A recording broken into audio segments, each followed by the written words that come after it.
смесим два формата. Може да дойдете по-близко да гледате, после вече ще се пръснем всеки да може да си намеси.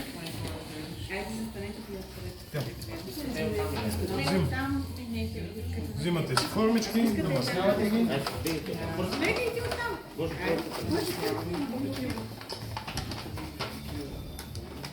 Мони, там ще е, Моника. Мони, ето тук, мамо.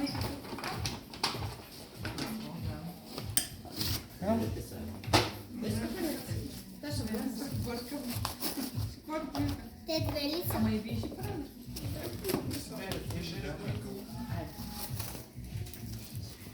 Относително си го режете на 3 равни.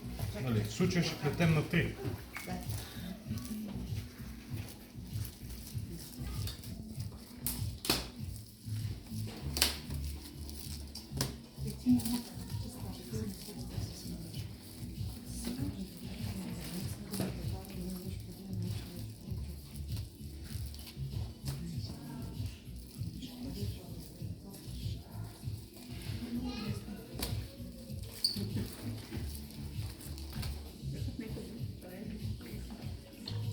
Си намазнявате хубаво.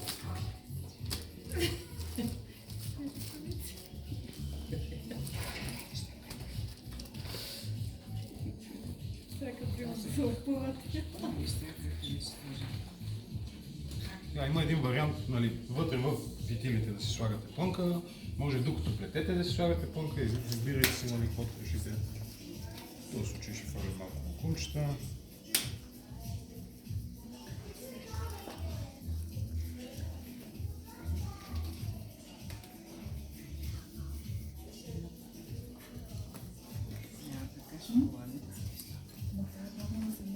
Като докато плета пак ще го сложим, идеята е вътре да има малко. Орехчета имаше някъде ванче. Не, натрошени. Мисля, че трябва да е там. Да, това са леса. Да, малко по-ситни, да. Малко е тя.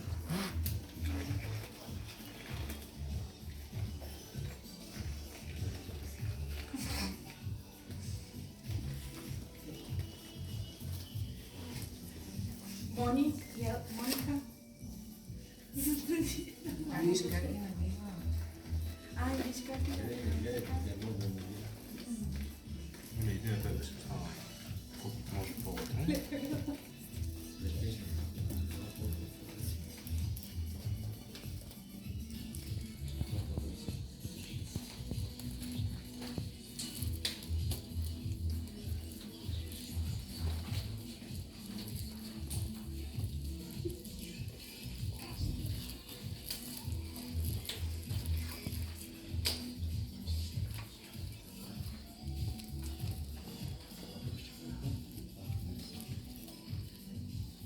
Съм много добър в плитането. Ама става. Е, тук е специалиста, ви не наблюдавам. Да. Той сега ще вземе веднага мерки. Пръчката. Пръчка да нравится. Еми много добре. Ами да, много добре. Сега ще видите какво значи не е добре. Ние като почнем. Се слага цак. Така. Обикновено захар, за да поръсте отгоре, най-лесно става с леко навлажнена ръка, понеже захарта след това не се разтапя, а се кристализира. Отгоре си седи кристалчетата, да.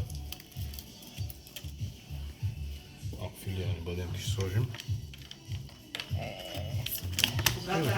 И вече Супер! Браво! Браво!